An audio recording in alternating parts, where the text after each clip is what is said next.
నా పేరు నరసప్ప మాదిగ దండోరా రాజ్యాధ్యక్షుడు కర్ణాటక ఎంఆర్పిఎస్. మేము ఇక్కడ లక్ష డప్పులు కార్యక్రమ 1000 గొంతుల కార్యక్రమానికి రావాలని కర్ణాటక నుంచి కూడా 2000 డప్పులు తీసుకురావాలి, పెద్ద ఎత్తున కార్యక్రమం రావాలి హైదరాబాద్లో అనుకున్నాం. కానీ ఇంత చెప్పులు ఆగిపోయింది కార్యక్రమం. దీని వెనుక ఉద్దేశపూర్వకంగా కుట్ర జరిగిందని మాకు కనపడుతుంది. ఎందుకంటే రేవంత్ రెడ్డి గారు ముఖ్యమంత్రి, ఆయన ఎన్నో సభల మీటింగ్లో, మందకృష్ణ సభ మీటింగ్లో వచ్చి ఆయన వర్గీకరణ విషయం ఆయనకు అవగాహన ఉంది. అయినా ఈరోజు ఉద్దేశపూర్వకంగా ఇక్కడ మాదిగలకు వచ్చే వాటా రాలేదు. జనసంఖ్య మాకు వాటా రావాల్సిందే, రాలేదు. కానీ ఉద్దేశపూర్వకంగా ఇక్కడ మాలల్లో ప్రభావం ఎక్కువ ఉంది. అందువల్ల ఇక్కడ మాలల్లో ఉద్దేశపూర్వకంగా మా వాటాను మాకు దక్కనట్లు చేశారు. క్యాబినెట్లో మళ్ళీ మీటింగ్లో జరిగింది. అనే ఉద్దేశపూర్వకంగా మాదిగలను దిక్కు తప్పించారు.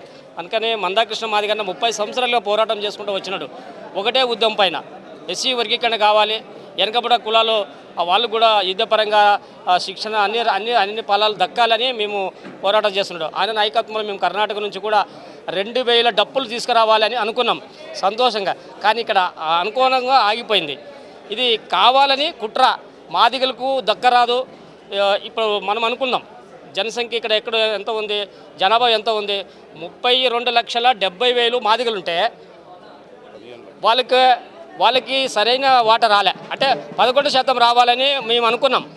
కానీ ఇక్కడ క్యాబినెట్లో 9% ఇచ్చి మేము వచ్చేసినాము, వర్గీకరణ చేసినాము అని చెప్పుకుంటున్నారు రేవంత్ రెడ్డి. ఇది కాదు, మాకు అన్యాయం చేస్తున్నావు. మీరు 15,40,000 ఉన్న మాలలకి మీరు 5% ఇస్తే మళ్ళీ మేము డబాలు ఉన్నాం కదా, 32 అంటే ఎక్కువ కదా. అటువని మేము 11% దొరికేంత వరకు మా కృష్ణన్న మాకు పోరాటం చేద్దాం, కొంతవరకు మనం ఆగదాము, ఇది వాయిదా వేసుకుందామని చెప్పాడు. అందువల్ల మేము ఎక్కడో మాకు అస్తృప్తిగా ఉంది. అంటే మాకు దక్కలే కదా మన వాటా. మేము తీవ్రంగా ఖండిస్తున్నాం కాంగ్రెస్ ప్రభుత్వం. ఇక్కడ కాదు, కర్ణాటకలో కూడా మాకు అన్యాయం జరుగుతూ ఉంది. వేరే రాజ్యాల్లో ఎక్కెక్కడ ఈ దేశంలో కాంగ్రెస్ సర్కారం పరిపాలన ఉంది. అక్కడ మాదిగలకు ద్రోహం చేయడమే వాళ్ళ పని. వాళ్ళ పైన మల్లికార్జున ఖర్గే అని ఒక రాష్ట్రీయ అధ్యక్షుడేమి ఉండడు, జాతీయ అధ్యక్షుడు ఉండడు మల్లికార్జున ఖర్గే. ఉద్దేశపూర్వకంగా మాదిగల పైన కుట్ర పెట్టుకొని ఇది నడిపిస్తున్నాడు. ఇండైరెక్ట్గా రేవంత్ రెడ్డి కూడా చెప్పాడని మాకు కనపడుతుంది. ఇందులో ఇక్కడ ఏమి జరుగుతుంది, ఎమ్మెల్యే అనే వివేక్ అనే వ్యక్తి ఉద్దేశపూర్వకంగా మాదిగల పైన ద్రోహి పని చేశాడు.